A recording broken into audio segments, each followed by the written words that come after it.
우리는 매일 아침 거울 앞에 서서 자신의 겉모습을 살핍니다. 눈가에 새로 생긴 주름 하나, 피부에 돋아난 작은 자티 하나에는 민감하게 반응하며 값비싼 화장품을 바르거나 의학적 도움을 빌리기도 합니다. 그러나 정작 우리 몸의 가장 깊숙한 곳, 보이지 않는 장기들이 보내는 가장 솔직하고 투명한 고백에는 얼마나 귀를 기울이고 있습니까? 우리는 매일 우리 몸에서 빠져나가는 결과물들을 그저 더럽고 불쾌한 오물로 치부하며 눈길 한번 주지 않은 채 서둘러 차가운 물속으로 씻어 내려보냅니다. 하지만 그 찰나의 순간, 즉 병이 레버를 누르기 전 단 3초의 시간이 당신의 생과 사를 가르는 유일한 기회였다면 여러분은 어떤 선택을 하시겠습니까? 최회장암은 흔히 침묵의 살인자라고 불립니다. 이 별명은 단순히 증상이 없다는 뜻이 아니라 증상이 나타났을 때는 이미 돌이키기 힘든 상태인 경우가 많다는 절망적인 경고를 담고 있습니다. 하지만 현대의학의 정밀한 분석과 수많은 생존자의 증언은 한결같이 말합니다. 죽음의 그림자가 완전히 드리워지기 전 우리 몸은 이미 수백 번, 수천 번 구원의 메시지를 보내고 있었다고 말입니다. 그리고 그 메시지가 가장 명확하게 기록되는 장소는 뜻밖에도 우리가 가장 일상적이고 사적인 공간이라 여기는 화장실, 바로 그 병이 속입니다. 우리는 왜 그토록 눈에 보이는 것에만 집착하며 보이지 않는 곳에서 전해지는 진실을 외면하는 것일까요? 현대인들은 너무나 바쁜 삶을 살아갑니다. 화장실에서도 스마트폰 화면 속 타인의 삶을 들여다보느라 정작 자신의 몸이 내뱉는 비명에는 귀를 닫습니다. 볼일을 마친 후 확인조차 하지 않은 채 물을 내려버리는 그 무심한 손길이 어쩌면 당신의 몸이 필사적으로 매달렸던 마지막 구조 신호를 영원히 지워버리는 행위일지도 모른다는 사실을 우리는 망각하고 삽니다. 췌장암의 조기 발견율은 다른 암에 비해 현저히 낮습니다. 이는 췌장이라는 장기가 위장 뒤편, 척추 바로 앞이라는 아주 깊고 은밀한 곳에 숨어 있기 때문이기도 하지만 더 근본적인 이유는 우리가 배설의 신호를 읽는 법을 잊었기 때문입니다. 췌장은 우리가 섭취한 음식물을 소화하고 혈당을 조절하는 화학 공장의 핵심 엔진입니다. 이 엔진에 결함이 생기면 그 결과물인 대변과 소변의 색깔, 질감, 그리고 냄새가 즉각적으로 변합니다. 기름기가 섞여 물 위에 둥둥 떠다니는 변, 평소보다 옅어진 점토색의 대변, 혹은 콜라처럼 진해진 소변 색깔은 췌장이 보내는 긴급 재난 문자입니다. 심리학적으로 인간은 자신에게 닥친 위협을 본능적으로 부정하려는 정상화 편향, normalcy bias를 가지고 있습니다. 피곤해서 그럴 거야. 어제 먹은 음식이 잘못됐겠지. 라는 가벼운 변명들은 우리를 안심시키지만 동시에 우리를 죽음으로 인도하는 달콤한 독약이 됩니다. 오늘 제가 들려드릴 이야기는 평범한 가장이었던 한 남자가 그 찰나의 3초를 놓침으로써 겪게 된 참혹한 시련, 그리고 그 절망의 끝에서 발견한 생명의 소중함에 대한 대서사시입니다. 이 이야기는 단순히 공포를 조장하기 위함이 아닙니다. 오히려 우리 삶의 태도를 근본적으로 바꾸기 위한 성찰의 시간입니다. 우리는 자신의 몸을 단순한 소모품으로 대하고 있지는 않습니까?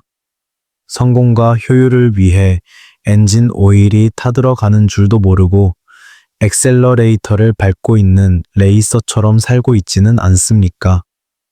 췌장암은 단순한 질병이 아니라 우리 삶의 속도와 방향에 대해 던지는 무거운 철학적 질문입니다. 이제 마음을 가라앉히고 여러분의 일상 속 가장 낮은 곳에서 들려오는 목소리에 집중해 보십시오. 레버를 누르기 전 3초. 그 시간은 단순히 오물을 확인하는 시간이 아닙니다.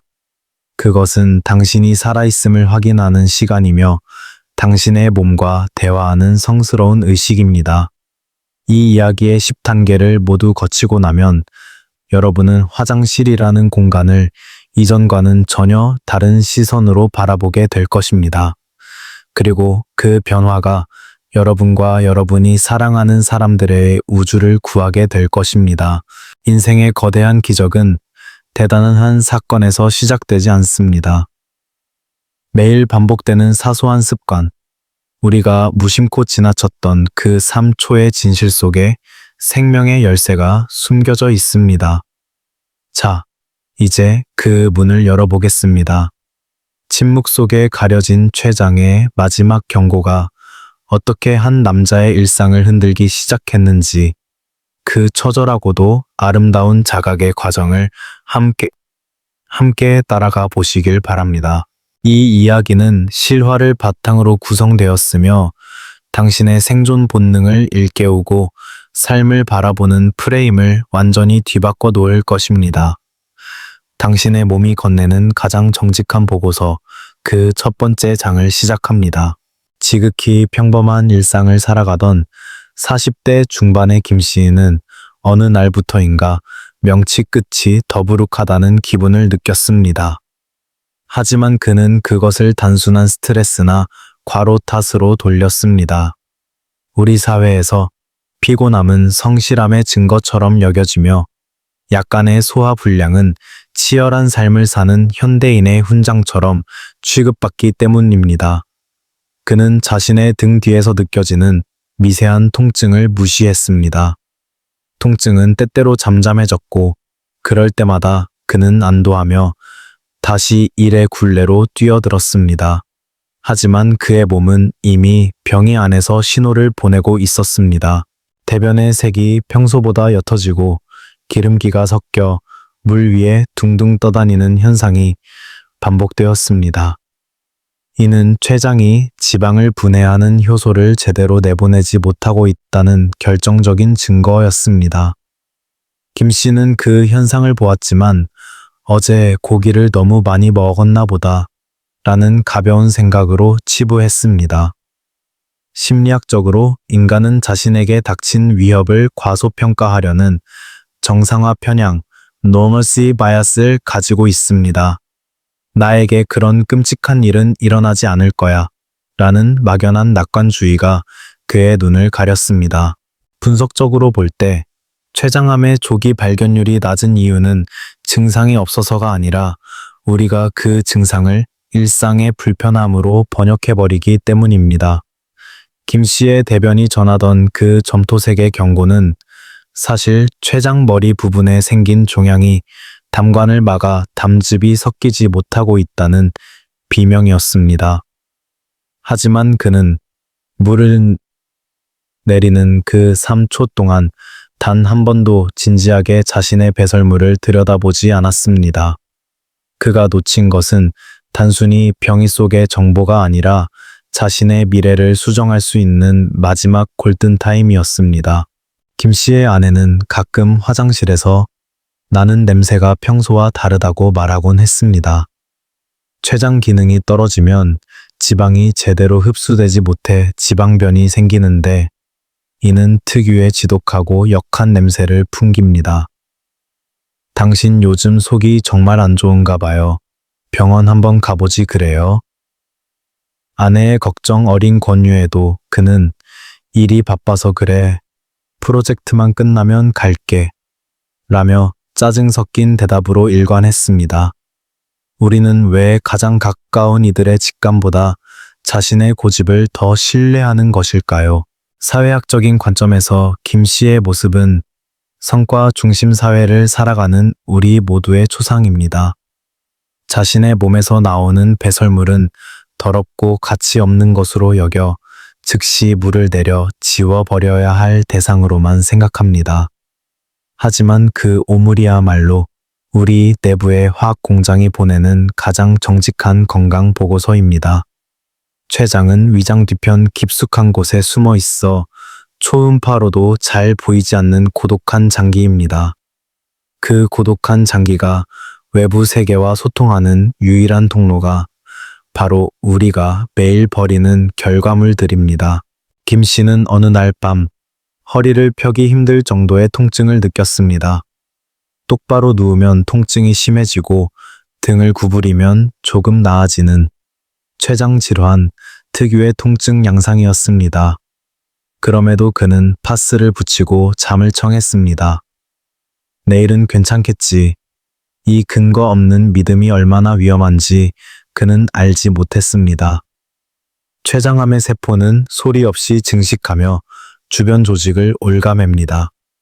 췌장액이 흐르는 길을 막고 신경을 건드리고 영양분을 가로챕니다. 통계에 따르면 췌장암 1기 환자의 생존율은 다른 암에 비해 현저히 낮지만 그나마 조기에 발견한다면 완치의 희망을 품을 수 있습니다. 그러나 대다수의 환자는 김 씨처럼 소화가 안 된다, 살이 좀 빠졌다, 변 색깔이 이상하다는 신호를 노하나 피로의 탓으로 돌리며 3기, 4기가 되어서야 병원을 찾습니다. 분석해보면 이것은 정보의 부재가 아니라 관심의 부재입니다. 김 씨는 어느 날 아침 평소보다 유난히 밝은 갈색의 병과 물 위에 뜬 기름띠를 보았습니다. 그리고 그 옆에 놓인 체중계에 올라갔습니다. 한 달 사이에 이유 없이 5kg이 줄어 있었습니다. 식욕은 예전 같지 않았고 커피 한 잔만 마셔도 속이 울렁거렸습니다. 거울 속에 그는 초췌해 보였지만 그는 여전히 넥타이를 고쳐매며 집을 나섰습니다. 현관문을 나서는 그의 뒤로 화장실에 물 내려가는 소리가 공허하게 울려 퍼졌습니다. 그가 방금 씻어내버린 것이 자신의 생명줄이었다는 사실을 깨닫기까지는 이제 그리 긴 시간이 남지 않았습니다. 과연 김 씨의 몸이 보내는 이 간절한 구조 신호는 언제쯤 그의 의식 속으로 침투할 수 있을까요? 다음 장에서는 김 씨의 눈동자에 서서히 드리워지는 노란 그림자, 그리고 돌이킬 수 없는 선택의 순간에 대해 더 깊이 들여다보겠습니다.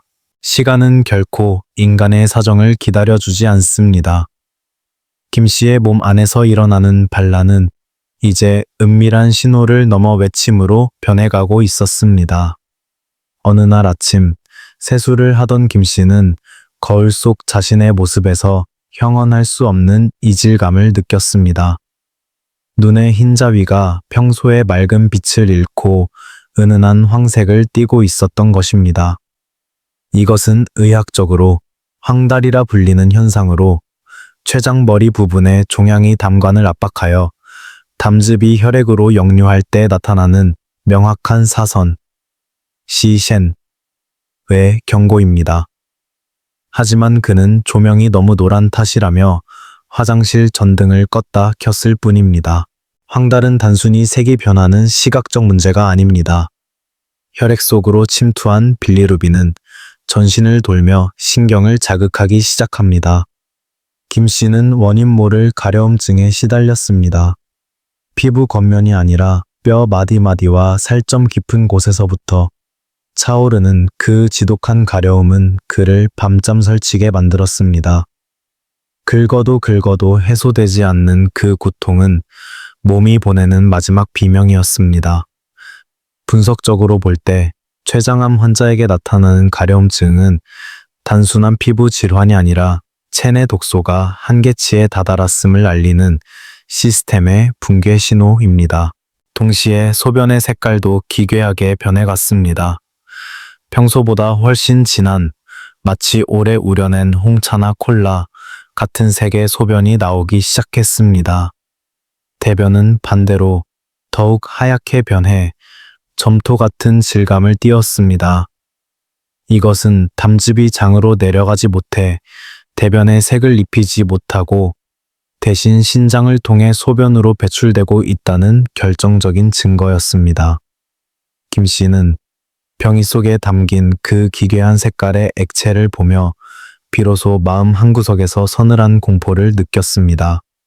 그러나 그 공포는 대면하기엔 너무나 거대했기에 그는 다시 한번 약간의 피로라는 변명 뒤로 숨어버렸습니다.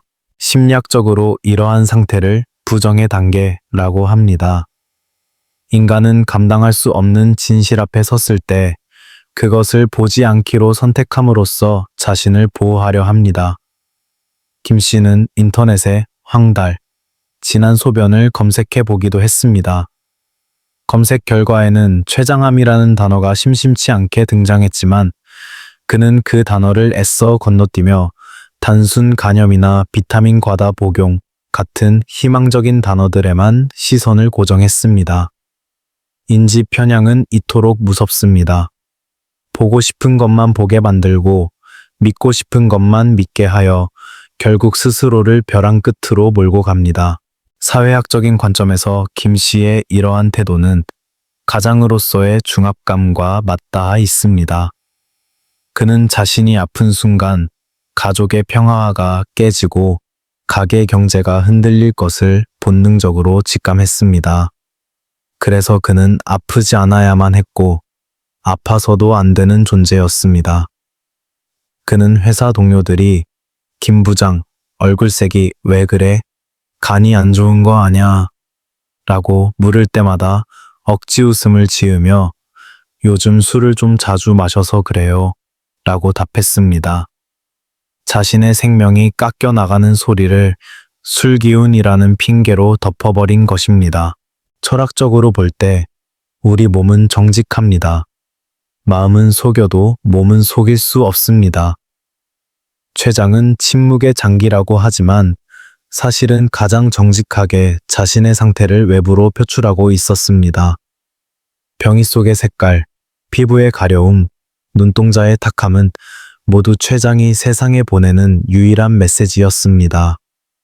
하지만 김 씨는 그 메시지를 해석할 마음의 여유가 없었습니다. 그는 오로지 다음 달의 실적과 학원비라는 숫자의 세계에 매몰되어 있었습니다. 삶의 본질보다 삶의 수단에 집착하는 현대인의 비극이 김 씨의 몸속에서 조용히 상영되고 있었던 것입니다. 어느 날 오후 중요한 거래처와의 미팅 자리에서 김 씨는 갑작스러운 오한과 함께 심한 복통을 느꼈습니다. 식은땀이 비오듯 쏟아졌고 시야가 흐릿해졌습니다. 그는 화장실로 달려가 변기를 붙잡았습니다. 그리고 그곳에서 방금 배설한 자신의 소변 색깔을 다시 보았습니다. 이제는 갈색을 넘어 검은빛에 가까운 그 액체는 마치 이제 정말 시간이 없다고 말하는 사신의 그림자처럼 보였습니다. 그는 세면대 거울에 비친 노란 얼굴의 낯선 남자를 보며 처음으로 소리내어 울었습니다. 그의 눈물조차 노란빛을 띠는 것만 같았던 그 절망의 순간 김 씨는 비로소 병원을 가야겠다는 결심을 합니다. 하지만 그 결심은 너무 늦은 것일까요? 아니면 아직 기회가 남아있는 것일까요? 췌장암이라는 거대한 괴물은 이미 그의 몸속 깊숙이 뿌리를 내리고 그를 집어삼킬 준비를 마친 상태였습니다. 분석적으로 볼 때 황달의 출현은 종양이 이미 담관을 폐쇄할 만큼 커졌음을 의미하며 이는 치료의 난이도가 급격히 올라가는 분기점입니다. 김 씨는 비틀거리는 걸음으로 화장실을 나오며 생각했습니다. 왜 나는 내 몸의 가장 낮은 곳에서 보내는 이 간절한 호소를 이제야 듣게 된 것일까? 왜 나는 물을 내리기 전 그 짧은 3초를 아끼느라 내 남은 수십 년의 세월을 도박판에 던져버린 것일까? 후회는 파도처럼 밀려왔지만 이미 배는 항구를 떠난 뒤였습니다. 그는 떨리는 손으로 아내에게 전화를 걸었습니다. 나 병원에 좀 가봐야 할 것 같아. 그 목소리는 평생을 지켜온 가장의 권위가 아닌 살려달라는 연약한 생명체의 가냘픈 신음이었습니다. 다음 장에서는 김 씨가 병원 문을 두드리며 마주하게 되는 차가운 현실과 정밀 검사 결과를 기다리는 동안 겪게 되는 인간 존재의 근원적인 불안에 대해 깊이 분석해 보겠습니다. 병원이라는 공간은 묘한 이중성을 가집니다. 누군가에게는 새 생명의 탄생을 알리는 환희의 장소이지만 누군가에게는 평온했던 일상이 산산조각 나는 심판의 장소이기도 합니다.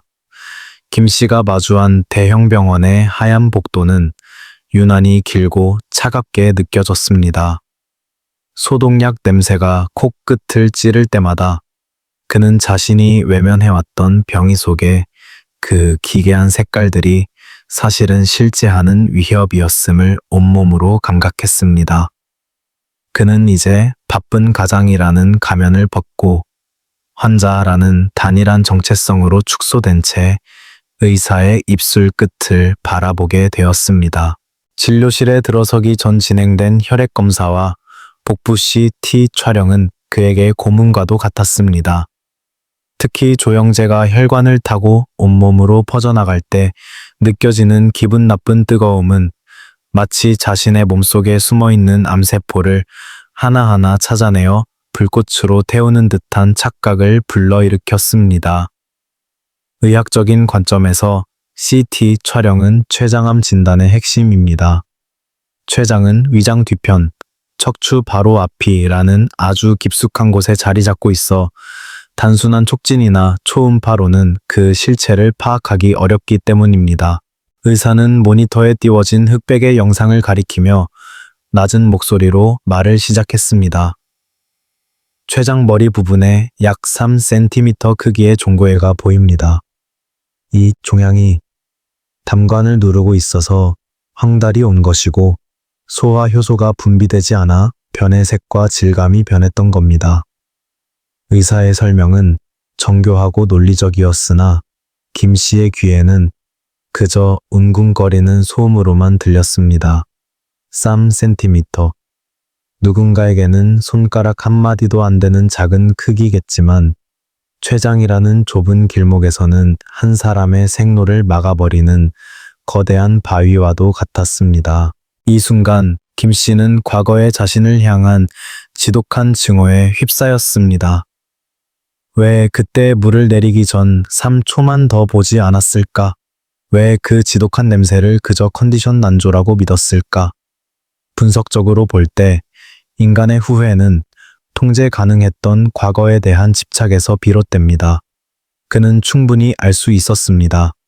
몸은 이미 수개월 전부터 점토색 병과 기름진 부유물, 그리고 진한 갈색 소변으로 신호를 보냈기 때문입니다. 하지만 그는 그 신호를 해독하기보다는 제거하는 데 급급했습니다.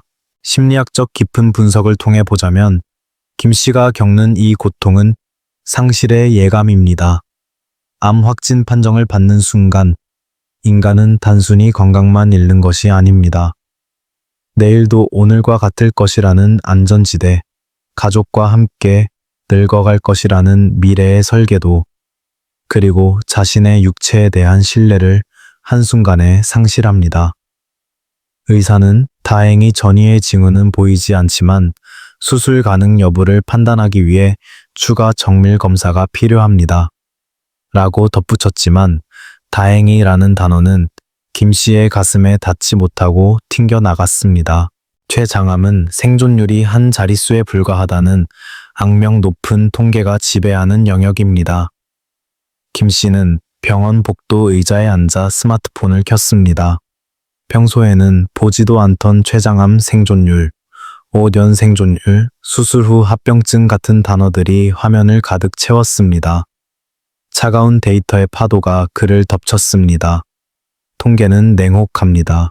그것은 개별 인간의 서사나 눈물에는 관심이 없습니다. 오직 확률이라는 이름으로 생존의 가망을 재단할 뿐입니다. 그는 문득 아침에 집을 나서며 보았던 아내의 뒷모습을 떠올렸습니다. 여느 때처럼 아침을 준비하고 아이의 등교를 챙기던 그 평범한 풍경이 이제는 다시 돌아갈 수 없는 거대한 성지처럼 느껴졌습니다. 사회학적으로 질병은 개인의 문제가 아니라 관계의 문제입니다.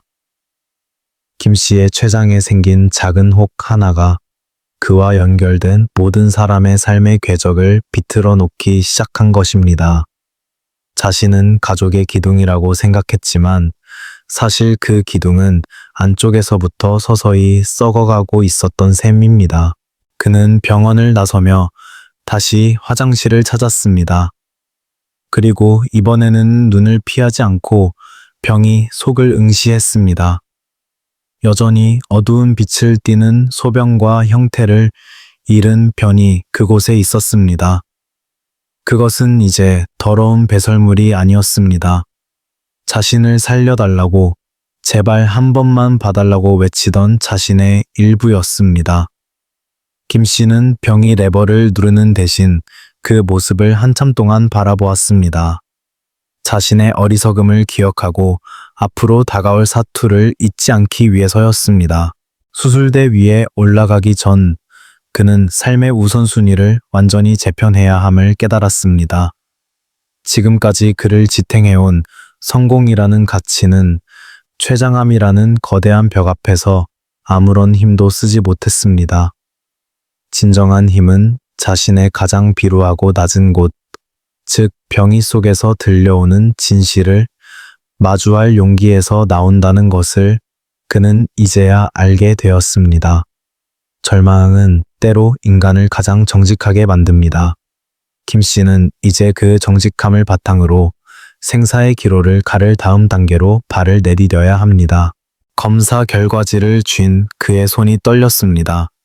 이제 그에게 남은 것은 의학적인 확률과의 싸움입니다. 수술이 가능하다는 판정만 나온다면 그는 자신의 영혼이라도 팔 준비가 되어 있었습니다.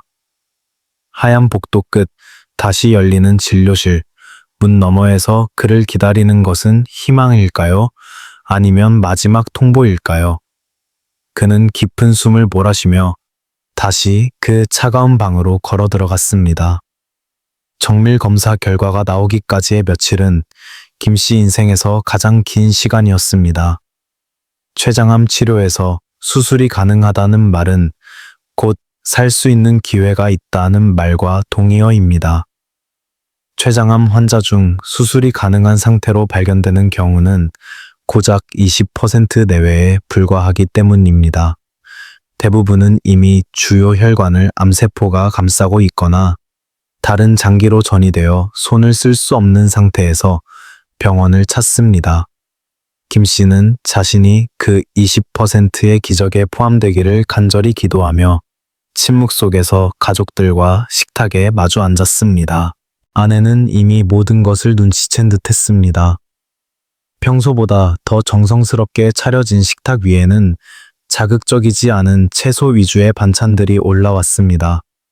하지만 김 씨는 밥 한 숟가락을 넘기기가 무거웠습니다.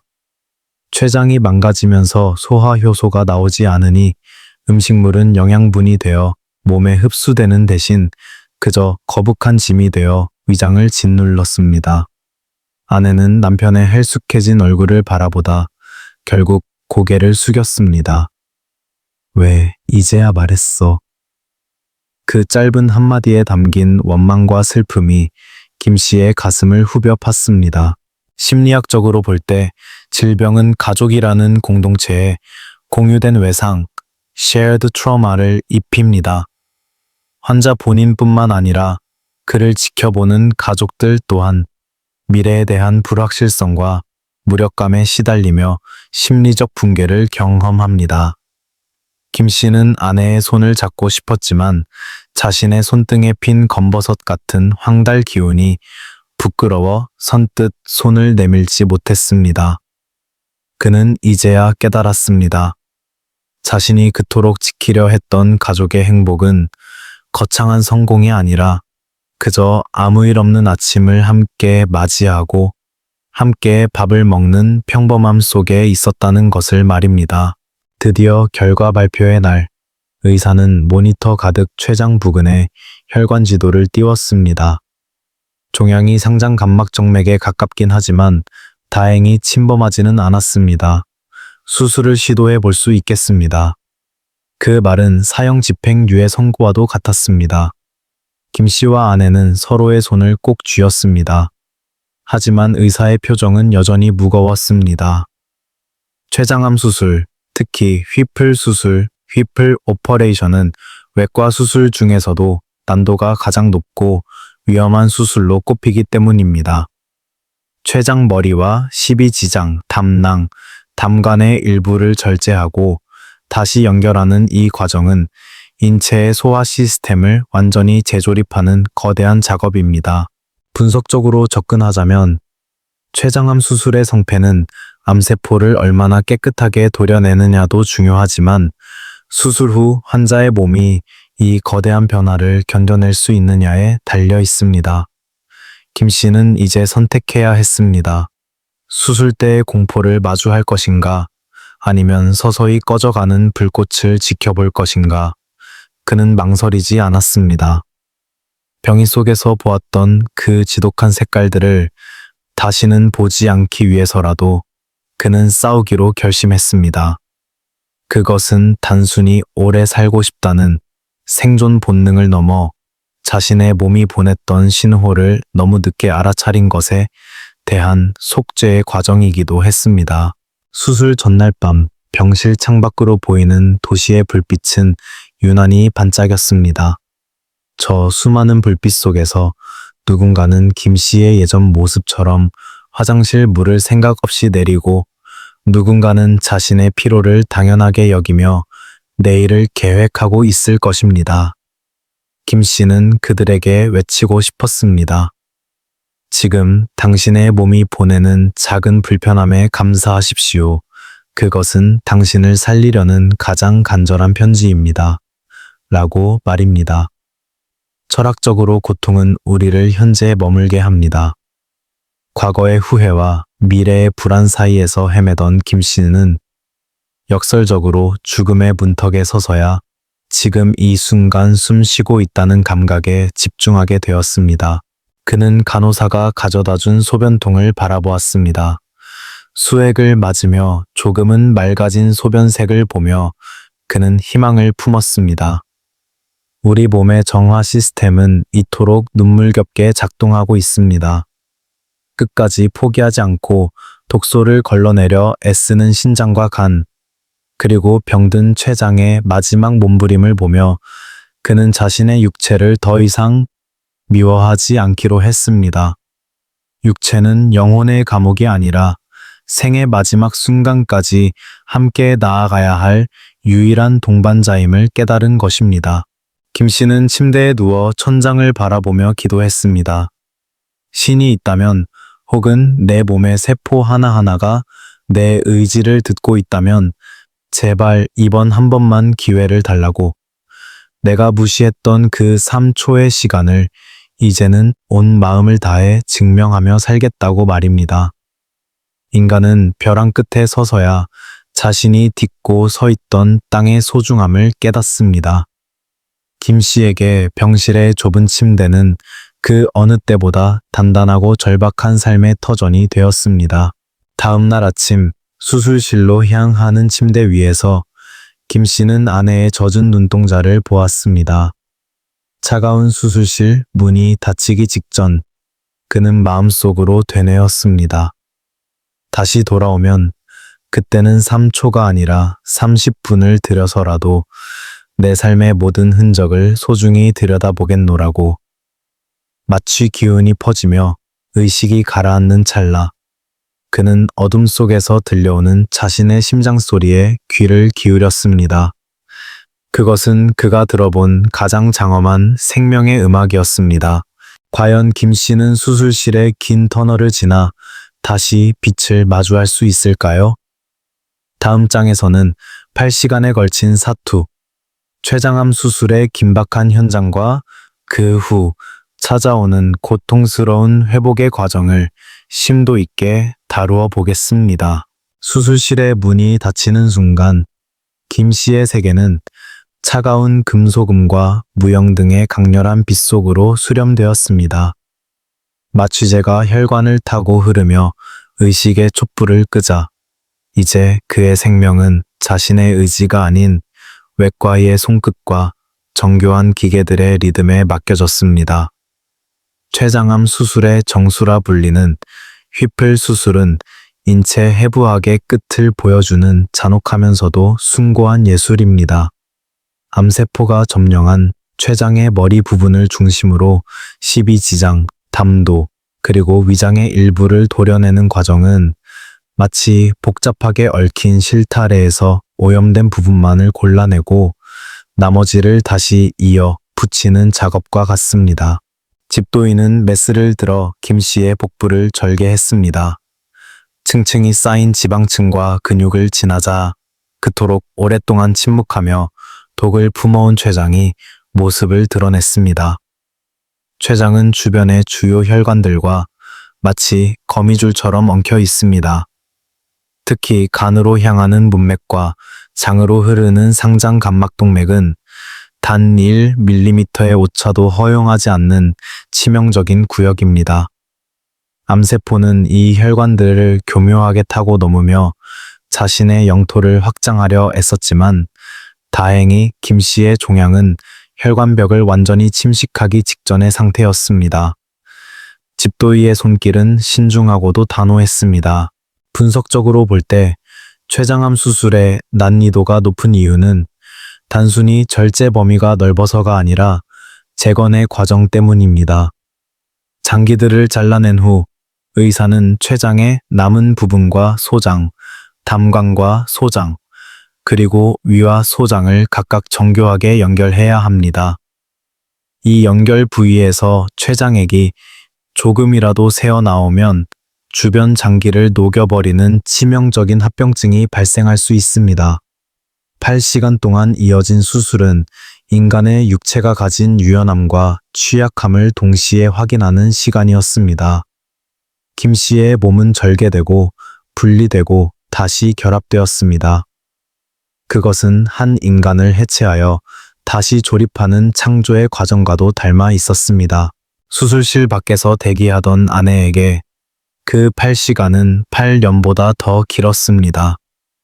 그녀는 복도의 전광판에 뜬 수술 중이라는 세 글자를 보며 남편이 매일 아침 화장실에서 내뱉던 헛구역질 소리를 떠올렸습니다. 그때 왜 더 강하게 소리치지 못했을까? 왜 그의 피로를 당연한 것으로 여겼을까? 하는 자책이 파도처럼 밀려왔습니다. 사랑하는 사람의 부재 가능성을 직면할 때 우리는 비로소 그가 곁에 있었다는 사실이 얼마나 거대한 기적이었는지를 깨닫습니다. 사회학적 관점에서 가족의 질병은 침묵의 공유를 깨뜨리고 소통의 본질을 회복시키는 역설적인 기회가 되기도 합니다. 마침내 수술이 끝났다는 신호와 함께 김 씨는 회복실로 옮겨졌습니다. 마취에서 깨어나는 과정은 시면의 바닥에서 수면 위로 천천히 떠오르는 것과 같았습니다. 김 선생님, 정신이 드세요? 숨 크게 쉬세요. 간호사의 외침이 아득하게 들려왔고 가장 먼저 그를 맞이한 것은 가슴을 짓누르는 듯한 극심한 통증이었습니다. 하지만 그 통증은 역설적으로 그가 살아있다는 가장 강력한 증거였습니다. 죽은 자는 고통을 느끼지 못하기 때문입니다. 그는 신음 속에서도 자신이 숨을 쉬고 있다는 사실에 형언할 수 없는 안도감을 느꼈습니다. 김 씨의 몸에는 수많은 줄이 연결되어 있었습니다. 코를 통해 위장으로 들어간 관, 뱃속에 고인 피와 진물을 뽑아내는 배액관, 소변줄, 그리고 정맥을 통해 들어오는 무수한 약물들. 그는 자신의 몸이 더 이상 자신의 통제하에 있지 않음을 실감했습니다. 인간의 오만함은 질병 앞에서 이토록 무력해집니다. 분석적으로 췌장암 수술 후의 회복기는 생존의 재교육 기간입니다. 췌장의 일부를 잃은 몸은 이제 인슐린 조절과 소화 방식에 있어 새로운 질서를 익혀야 합니다. 몸의 주인인 김 씨도 그 새로운 질서에 적응해야만 했습니다. 김 씨는 침대에 누워 천장을 바라보며 자신의 뱃속에서 새롭게 연결된 장기들이 서로의 안부를 묻는 소리를 상상했습니다. 잘려나간 췌장의 빈자리, 그 공백은 앞으로 그가 채워나가야 할 삶의 무게가 될 것입니다. 그는 문득 자신의 소변줄을 타고 흐르는 액체를 보았습니다. 맑은 황금빛이었습니다. 수개월 동안 그를 괴롭혔던 그 검고 탁한 색깔이 사라진 것을 보며 그는 소리 없이 눈물을 흘렸습니다. 췌장을 누르던 종양이 제거되자마자 몸은 즉각적으로 회복의 신호를 보내고 있었던 것입니다. 우리 몸은 이토록 정직하고 충실하게 주인을 위해 싸우고 있었습니다. 철학적으로 회복이란 과거로의 회귀가 아니라 상처를 입은 채로 새로운 길을 나서는 과정입니다. 김 씨는 이제 예전의 김 씨로 돌아갈 수 없습니다.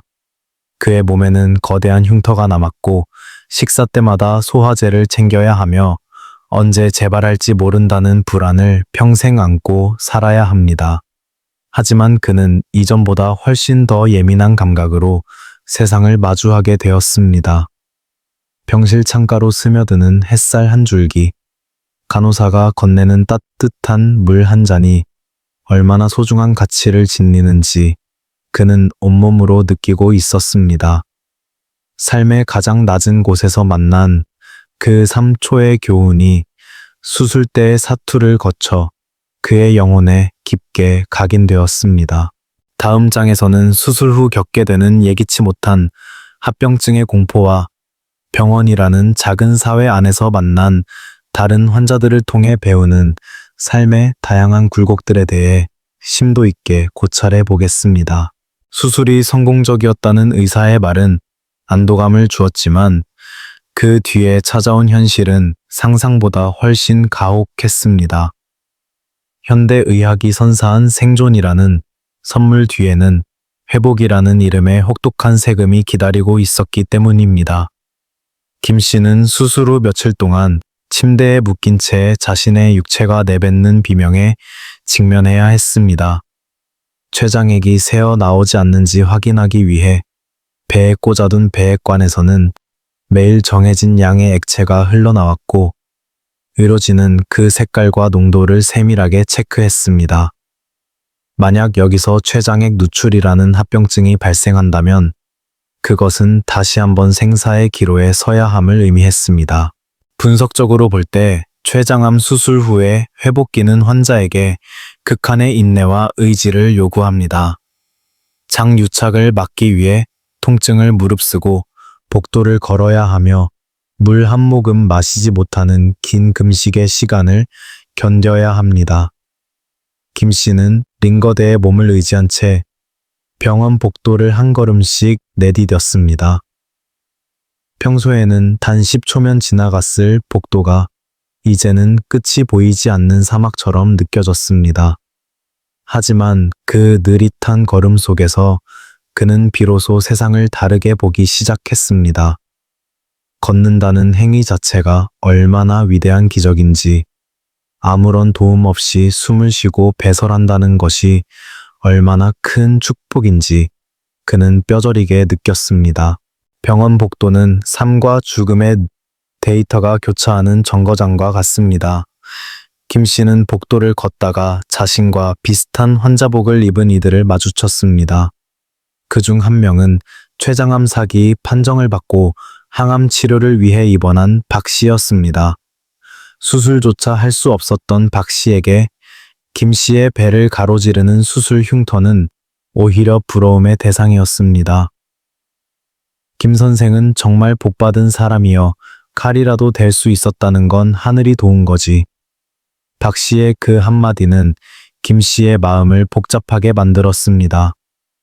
자신이 고통이라고만 여겼던 수술의 흔적이 누군가에게는 간절히 바랐던 희망의 증거였다는 사실은 그에게 신선한 충격이자 무거운 울림으로 다가왔습니다.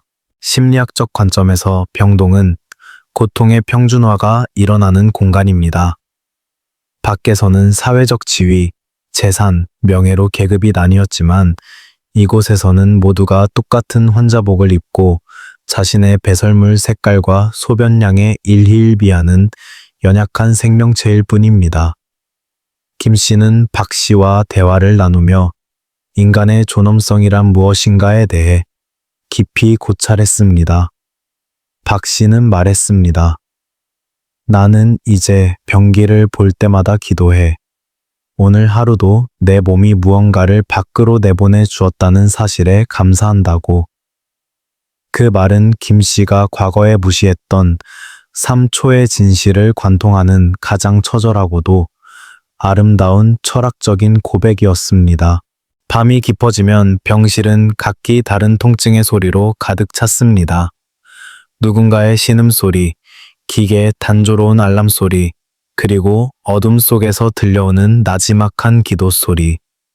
김 씨는 천장을 바라보며 자신의 뱃속을 가만히 느껴보았습니다. 췌장의 머리가 사라진 자리, 그 공백을 메우기 위해 소장과 위장이 서로를 끌어당기며 적응해가는 생존의 과정을 상상했습니다. 분석적으로 이것은 신체적 재구조화입니다. 우리의 몸은 손실된 부분을 한탄하며 멈춰 서기보다 남은 부분들이 어떻게든 생명을 이어가기 위해 서로 협력하는 놀라운 회복 탄력성을 지니고 있습니다. 김 씨는 자신의 장기들에게 처음으로 미안함과 고마움을 전했습니다. 어느 날 새벽, 김 씨는 화장실에서 자신의 배액관 주머니를 비우다가 문득 깨달았습니다. 예전에는 더럽고 불쾌하게만 여겼던 체액들이 이제는 자신의 생존 상태를 알려주는 가장 소중한 지표가 되어 있었습니다. 투명하고 맑은 액체는 치유의 신호였고, 탁하고 어두운 액체는 위기의 신호였습니다. 그는 이제 자신의 몸에서 나오는 모든 것을 존중하기로 했습니다. 그것이 설령 오물이라 불리는 것일지라도 생명 활동이 여전히 지속되고 있다는 고귀한 흔적임을 알게 되었기 때문입니다. 그는 병이 물을 내리기 전 그 액체의 빛깔을 보며 자신의 생명이 오늘도 이어지고 있음을 확인했습니다. 사회학적으로 병동에서의 연대는 상처 입은 치유자들의 모임과 같습니다. 서로의 수술 부위를 걱정해주고 조금이라도 가스가 나오면 진심으로 축하해주는 그 기묘하고도 따뜻한 공동체 속에서 김 씨는 고독을 이겨냈습니다. 하지만 이 공동체는 영원할 수 없습니다. 누군가는 건강을 회복해 퇴원하고 누군가는 차가운 지하 안치실로 향합니다. 박 씨의 침대가 어느 날 아침 갑자기 비워졌을 때 김 씨는 죽음이 멀리 있는 것이 아니라 바로 옆 침대에 누워 있었음을 실감했습니다. 박 씨가 남기고 간 온기 없는 매트리스를 보며 김 씨는 한참을 울었습니다. 그 실감은 공포가 아니라 절박한 삶의 의지로 치환되었습니다. 김 씨는 박 씨가 남긴 빈자리를 바라보며 다짐했습니다. 당신이 그토록 바랐던 그 3초의 확인을 나는 평생 잊지 않고 실천하며 살겠다 라고 말입니다. 철학적으로 인간은 타인의 죽음을 통해서만 자신의 생을 온전히 조망할 수 있습니다. 김 씨에게 박 씨의 부재는 자신의 삶이 누군가의 희생과 기적 위에 세워진 빚이라는 사실을 깨닫게 해주었습니다. 그는 이제 단순히 나를 위해 사는 것이 아니라 살지 못한 이들의 목까지 정직하게 살아야 한다는 사명감을 갖게 되었습니다. 다음 장에서는 퇴원 후 마주하게 되는 차가운 사회의 시선과 암 환자라는 보이지 않는 낙인을 안고 다시 일상으로 복귀하기 위해 분투하는 김 씨의 눈물겨운 여정을 그려보겠습니다. 병원 밖의 세상은 김 씨에게 어떤 도전을 안겨줄까요? 병원의 자동문이 열리고 차가운 바깥 공기가 폐부 깊숙이 들어왔을 때 김 씨는 자신이 다른 행성에 도착한 것 같은 묘한 이질감을 느꼈습니다. 불과 몇 주 전까지만 해도 당연하게 여겼던 자동차의 경적 소리, 사람들의 바쁜 발걸음, 화려한 전광판들이 생경하게 다가왔습니다. 병원 안에서의 시간은 혈액 수치와 배액량에 따라 느리게 흘러갔지만 병원 밖의 세상은 여전히 무시무시한 속도로 회전하고 있었습니다. 김 씨는 이제 완치자가 아닌 생존자로서 이 속도전에 다시 합류해야 했습니다. 하지만 그의 몸은 이미 예전의 그가 아니었습니다. 가장 먼저 그를 시험에 들게 한 것은 먹는 일이었습니다. 췌장의 머리 부분을 잃은 김 씨의 몸은 예전처럼 음식을 반기지 않았습니다. 지방을 분해하는 효소가 부족해 조금만 기름진 음식을 먹어도 배가 뒤틀리고 설사가 시작되었습니다. 분석적으로 볼 때 췌장암 수술 후 환자가 겪는 가장 큰 고통은 영양 불균형입니다. 먹는 것이 곧 고통이 되는 역설 속에서 그는 매 끼니마다 췌장 효소제를 한 움큼씩 삼켜야 했습니다. 췌장이 하던 일을 이제는 알약 몇 알이 대신해 주기를 간절히 바라며 그는 밥 한 숟가락을 조심스럽게 입에 넣었습니다. 김 씨는 이제 식탁 앞에서 매일 전쟁을 치릅니다. 예전에는 스트레스를 풀기 위해 찾았던 매운 짬뽕이나 기름진 삼겹살은 이제 독약과도 같습니다. 그는 이제 밥 한 숟가락을 40번 넘게 씹으며 음식물이 자신의 장기를 지날 때의 미세한 감각에 집중합니다. 이것은 단순히 건강을 위한 식단 관리가 아니라 자신의 육체와 화해하는 과정입니다. 철학적으로 식사란 외부의 생명을 내 안으로 받아들여 나의 생명으로 바꾸는 성스러운 의식입니다. 김 씨는 이제야 그 의식의 엄숙함을 깨달았습니다. 하지만 사회는 암 생존자에게 그리 너그럽지 않았습니다. 회사로 복귀했을 때 동료들의 시선은 동정과 불안 사이를 오갔습니다. 이제 괜찮은 거야? 너무 무리하지 마. 라는 말들은 배려처럼 들렸지만 동시에 그가 더 이상 이전과 같은 성과를 낼 수 없는 결함 있는 부품이 되었다는 선고처럼 느껴지기도 했습니다. 사회학적 관점에서 암은 개인의 신체를 넘어 사회적 관계망 속에서도 낙인을 찍습니다. 김 씨는 책상에 앉아 모니터를 바라보며 자신이 지켰던 그 수많은 밤샘 근무와 실적들이 3cm의 종양 앞에서 얼마나 무력했는지를 다시금 뼈저리게 느꼈습니다. 어느 날 회식 자리에서 김 씨는 동료들이 소주잔을 기울이며 고기를 굽는 모습을 가만히 지켜보았습니다. 예전에 그였다면 그 풍경의 중심에서 분위기를 주도했겠지만 이제 그는 구석에서 따뜻한 물 한 잔을 홀짝일 뿐입니다. 한 동료가 에이, 수술도 잘 됐다면서 한 잔 정도는 괜찮지 않아? 라고 농담처럼 권했을 때 김 씨는 조용히 자리에서 일어나 화장실로 향했습니다. 그리고 그곳에서 병이 뚜껑을 열고 잠시 멈춰 섰습니다. 그는 남들의 기분을 맞추기 위해 자신의 생명을 담보 잡히는 어리석은 짓을 반복할 수 없었습니다. 그는 보았습니다. 자신의 변 속에 섞인 소화되지 않은 음식의 흔적들과 여전히 기름기가 묻어나는 변의 질감을 말입니다. 그것은 그의 몸이 보내는 엄중한 경고였습니다. 남들의 눈치 때문에 나를 다시 사지로 몰아넣지 마라. 병이 속의 정보는 이제 그에게 단순한 배설물이 아니라 세상을 향한 거절의 근거이자 자신을 지키는 최후의 보루가 되었습니다. 그는 물을 내리기 전 3초 동안 자신의 내면을 들여다보며 다짐했습니다. 다시는 자신의 몸이 보내는 신호를 타인의 말보다 가볍게 여기지 않겠노라고. 심리학적으로 암 환자들은 재발에 대한 공포라는 거대한 그림자를 평생 안고 삽니다. 조금만 소화가 안 되어도 등에 작은 통증만 느껴져도 가슴이 내려앉습니다. 김 씨 또한 예외는 아니었습니다. 매일 아침 화장실은 그의 일일 검문소가 되었습니다. 변의 색깔이 조금이라도 진해지면 온종일 불안에 떨었고 몸무게가 100g만 줄어도 암세포가 다시 숨어 들어온 것은 아닌지 의심했습니다. 분석해보면 이 공포는 통제할 수 없는 운명에 대한 인간의 본능적인 저항입니다. 하지만 그는 이 공포를 회피하는 대신 이용하기로 했습니다. 공포가 엄습할 때마다 그는 자신의 식단을 점검하고 무리했던 일정을 조정하며 가족의 얼굴을 한 번 더 보았습니다. 공포는 그를 다시 예전의 방종한 삶으로 돌아가지 못하게 막아주는 파수꾼이 되었습니다.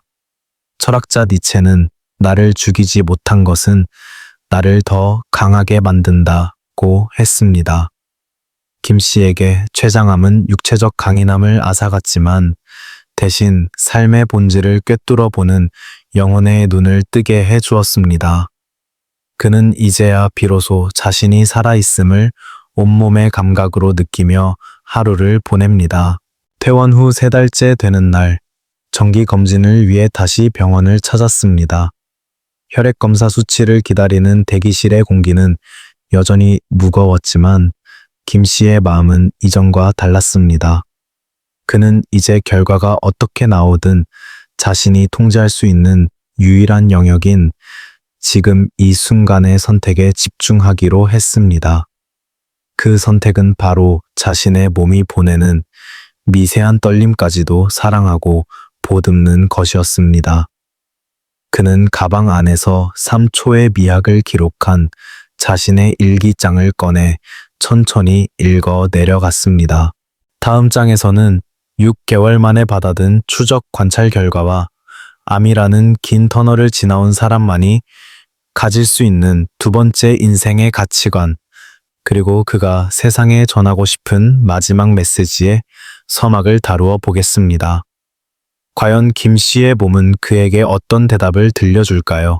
퇴원 후 6개월, 김 씨는 다시 그 하얀 복도에 섰습니다. 암 환자들에게 6개월 정기 검진이란 마치 성적표를 기다리는 학생의 심정과는 비교할 수 없는 생사의 재판을 받는 것과 같습니다.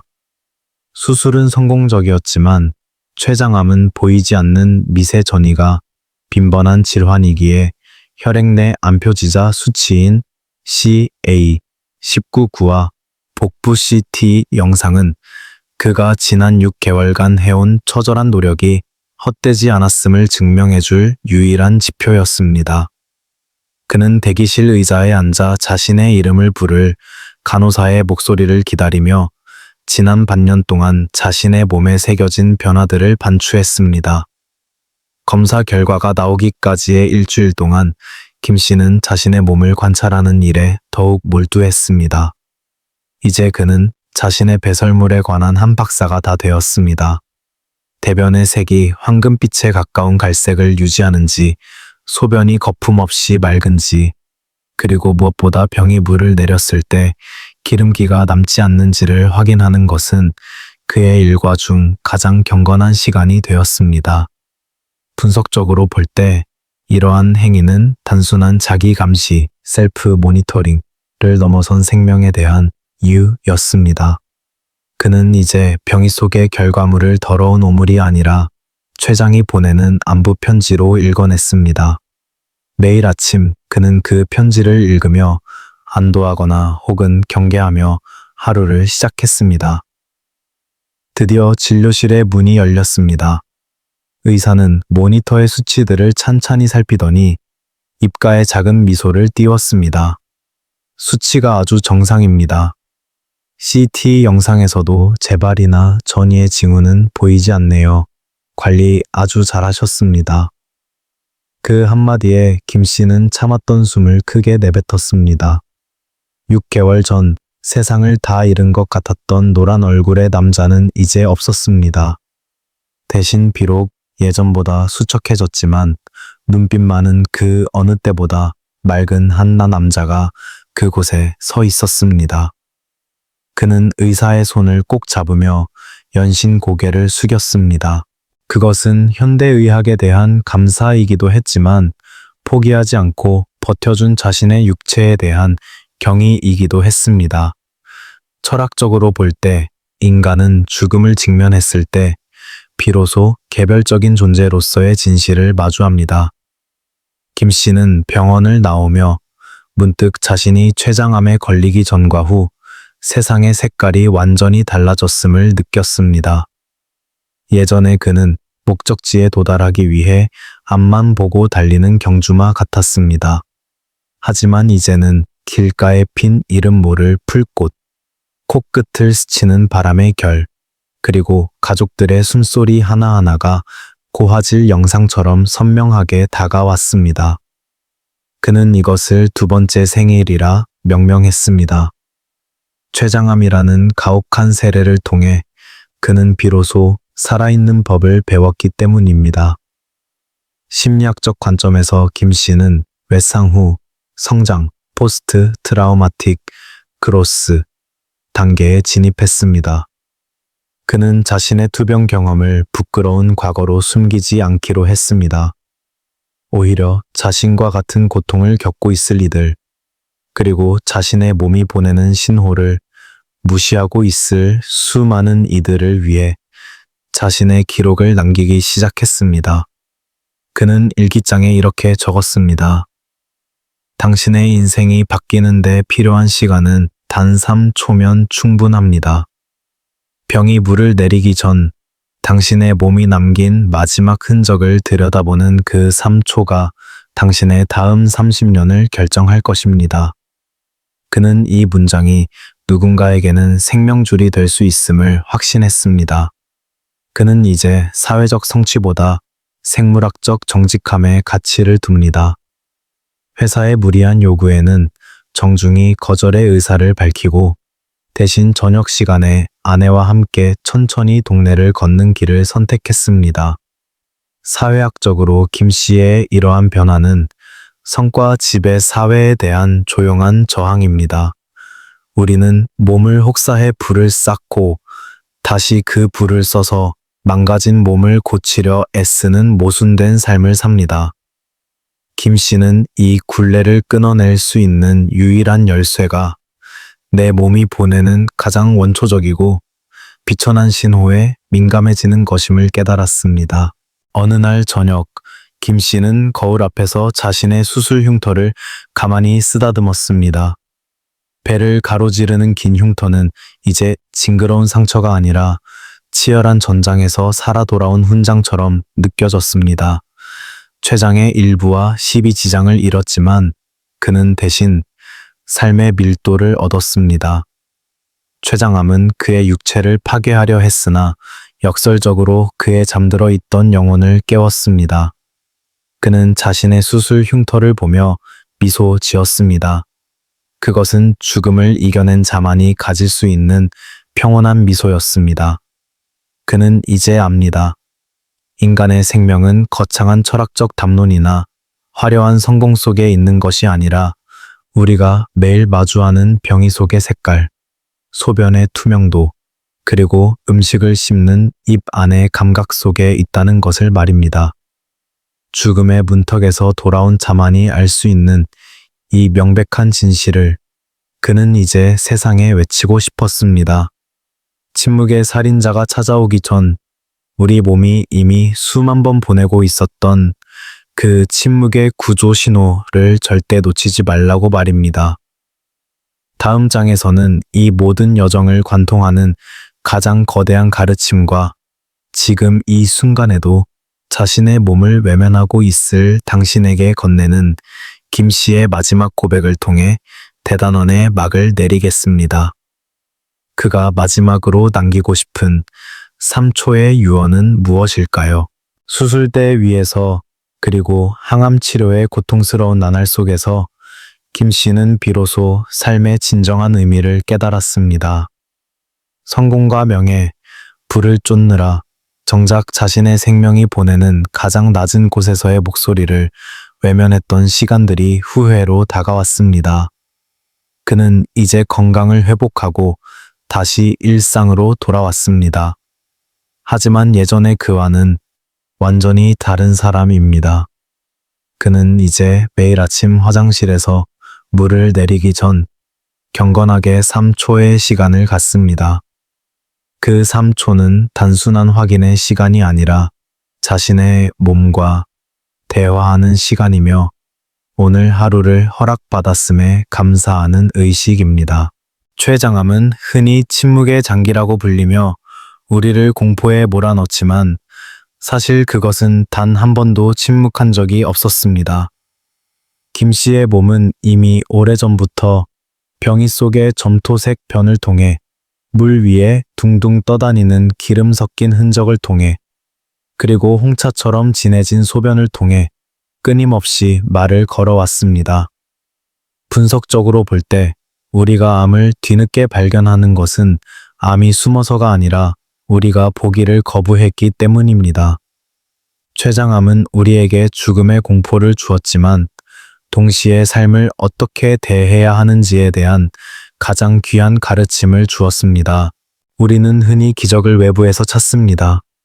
하지만 진정한 기적은 우리 몸이 매일 보내는 신호를 알아차리고 그것에 반응하는 우리의 태도에 있습니다.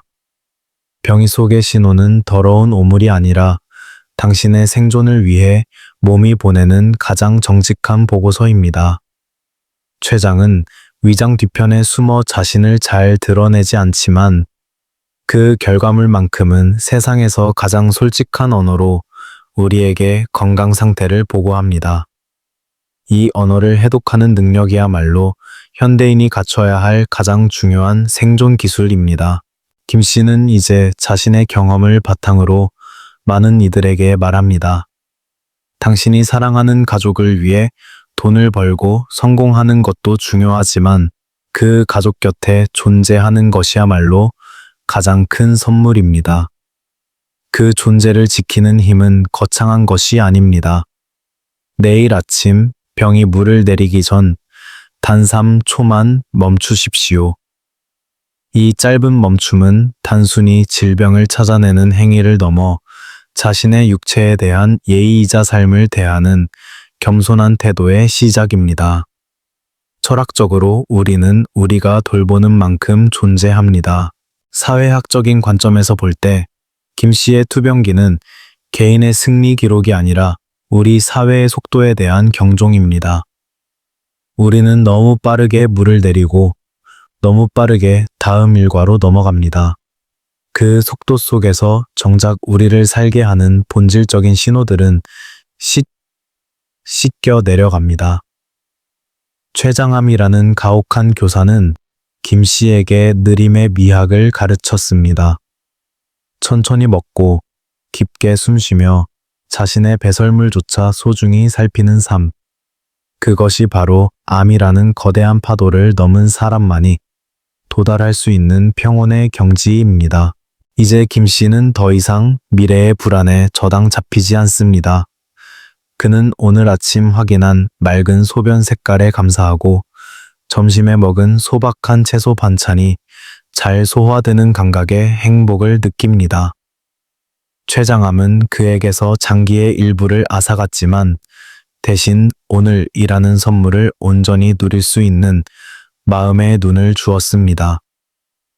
삶은 거창한 성공 속에 있는 것이 아니라 우리가 무심코 지나치는 소소한 일상과 자신의 몸에 대한 깊은 존중 속에 존재합니다. 이 글을 읽는 당신도 이제부터는 레버를 누르기 전 단 3초만 멈춰서서 확인하십시오. 그 짧은 멈춤이 당신의 사랑하는 이들과 함께할 수십 년의 시간을 선물할 수도 있습니다. 당신의 몸이 건네는 작은 목소리에 귀를 기울이는 오늘이 되시길 진심으로 바랍니다. 건강은 관리하는 것이 아니라 사랑하는 것입니다. 당신의 몸을 사랑하십시오. 그리고 그 사랑의 증거를 매일 아침 병이 속에서 확인하십시오. 그것이 당신의 생명을 지키는 가장 위대한 3초가 될 것입니다. 이 이야기가 당신과 소중한 사람들의 건강을 지키는 작은 씨앗이 되기를 소망합니다. 귀한 시간 내어 끝까지 함께 해주셔서 감사합니다. 내용이 유익하셨다면 구독과 좋아요로 따뜻한 마음을 나누어 주세요. 더 깊은 통찰로 다시 찾아뵙겠습니다.